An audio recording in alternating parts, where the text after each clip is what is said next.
स्वागतम सुस्वागतम। स्वागत है मित्रों आपका हमारे YouTube चैनल दलितों की कहानियाँ में। चलिए आचार्य कौलक्लुरी इनाक जी की कहानियों का रसानंद लेते हैं।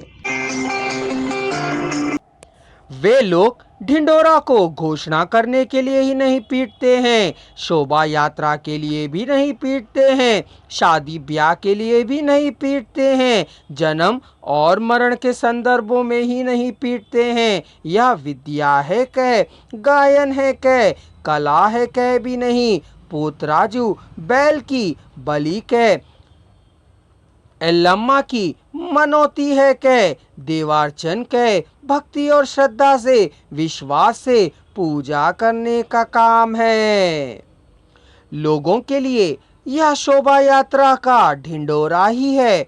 फिर भी बाप बेटे का समूह में किए जाने वाले पूजा का कार्य देवता से मांगी मनौती को उतारने के लिए मनुष्य और देवता के बीच स्थित शब्द मार्ग है, मृत्यु का माध्यम है। मनुष्य की अर्थ वेदना को भगवान तक पहुंचाने का मार्ग ढिंढोरे का ताल है। इस ढिंढोरे के प्रवाह में तैरती हुई मानवात्मा भगवान तक पहुंच जाती है। इसका विश्वास है कि इस शब्द रूपी तार को पकड़कर मनुष्य की अंतरात्मा रेंगती हुई जाकर आत्मा में विलीन हो जाती है। इसलिए ढिंढोरे को वे जब भी बजाते हैं, पूजा करने जितने तादात्म्य से भक्ति के साथ बजाते हैं, ताल देते हैं, चलो काम से निपट गए कह नहीं बजाते हैं। मनोवाक कर्म के साथ निष्ठा पूर्वक वे ढिंढोरा बजाते हैं।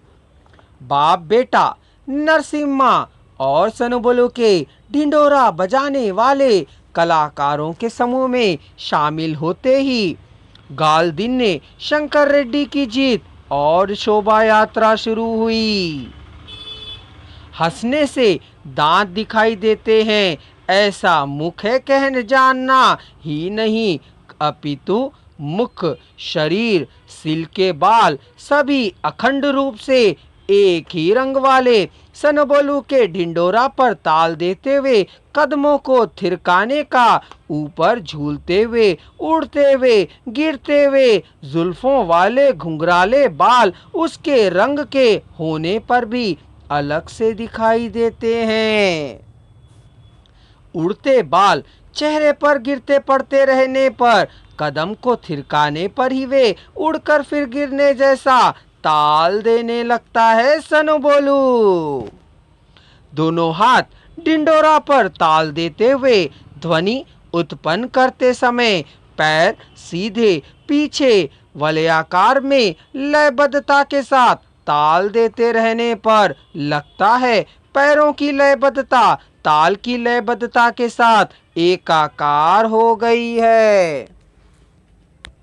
ऐसे में सारा शरीर केन की बेंत की तरह आगे पीछे झुकते हुए किसकी की तरह चक्कर काटते हुए सोनबुल को देखकर आंखों को भोज और कानों को राहत, आत्मा को शांति और आनंद साम्राज्य का सौख्य प्राप्त करता है।